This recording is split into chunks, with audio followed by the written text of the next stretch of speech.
লক্ষ্মীপুরের রায়পুরে মসজিদে জামে আবদুল্লাহ স্থানীয়ভাবে পরিচিত জিনের মসজিদ নামে। জনশ্রুতি আছে প্রায় 150 বছর আগে রাতের আঁধারে মসজিদটি নির্মাণ করেছিল শত শত জিন। তবে এসবই গুজব বলে মনে করে মসজিদের ইমাম। মাজহারুল হক মান্নার রিপোর্ট। রায়পুর শহর পেরিয়ে কিছুটা এগুলেই দেনায়েতপুর এলাকায় প্রাকৃতিক এক পরিবেশে জিনের মসজিদ খ্যাত মসজিদে জামে আবদুল্লাহ।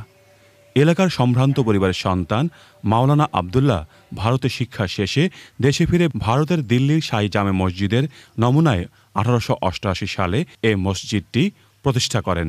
110 ফুট দৈর্ঘ্য ও 70 ফুট প্রস্থের এ মসজিদে আছে 3টি গম্বুজ আর 4টি মিনার।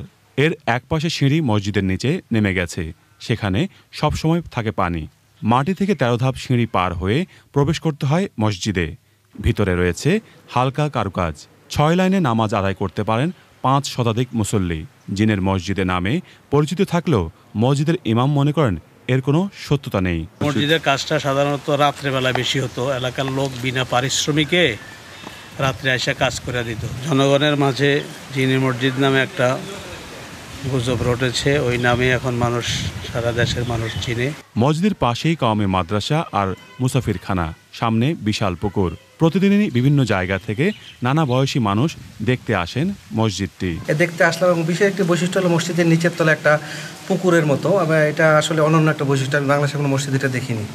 জিনের মসজিদ, কেউ কেউ বলে জিনে নাকি এক রাতে করছে। ঘুরে ফিরে দেখতেছি পুরনো ঐতিহ্য, এটা তো আমাদের একটা ঐতিহ্য। তবে সংস্কারের অভাবে নষ্ট হতে বসেছে 128 বছরের পুরনো এই স্থাপনা। তাই প্রাচীন ও নান্দনিক এই মসজিদটি রক্ষায় সংস্কারের দাবি জানিয়েছে কর্তৃপক্ষ। লক্ষ্মীপুরের রায়পুরে এই মসজিদটি নির্মাণ হয়েছে 1888 সালে।